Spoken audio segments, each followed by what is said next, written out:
Rafkidi kunga kaslikidi Mondini ninga garawidi Mesini mega family Mukoma wangu fax Ndakaremeru King Fasa ini ndakaremeru Mukoma wangu rasi ndakaremeru Nfaka Moyo wangu nachironda Chinotoda nochipodza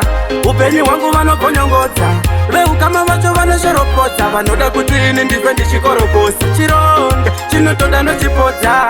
Upenyu wangu vanokonyongodza Veu kama vacho vanoshoropodza Vanoda kuti ini ndife ndichikorokosa Vatombodi kunzwa ndichitikoso Mwanzwa inzwi rangu vototumira chipoko Vanotoda kuti ndife ndiri mboko Vanotora chese chandashanda nemoko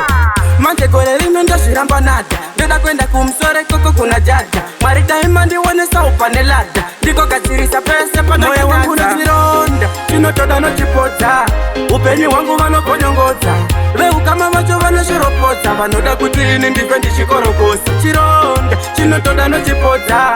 Upenyu wangu vanokonyongodza Veu kama vacho vanoshoropodza Vanoda kuti ini ndife ndichikorokosa Vosi pakurira nyama vondipa mabhonzo Vanofara kundiona ndichifase gonzo Kundiona semudhara vondipa mudonzo Manje gore rino ndozviramba ndine zotso Kufa kwamudhara vangu yava mhosva Ndatovabvisa zvera munogara makatasva Pachivano chedu chinoti ukamaigasva Zvirina nemunditsuro ndichingengeresva inonda Chinotoda nochipodza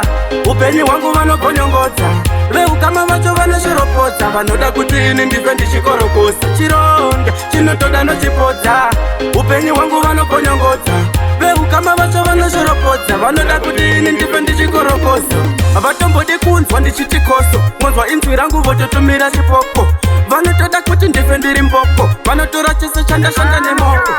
Manje gore rino ndozviramba nada Ndoda kwenda kumusore koko kuna jaja Mwari daima ndionesa upane lada Ndiko gadzirisa pese pana moyo wangu nochironda Chinotoda nochipodza Upenyu wangu vanokonyongodza Veu kama vacho vanoshoropodza Vanoda kuti ini ndife ndichikorokosa Man Rafkidi ndine Chikule changu generali Newe Pefin Neshilimeka Inzwaka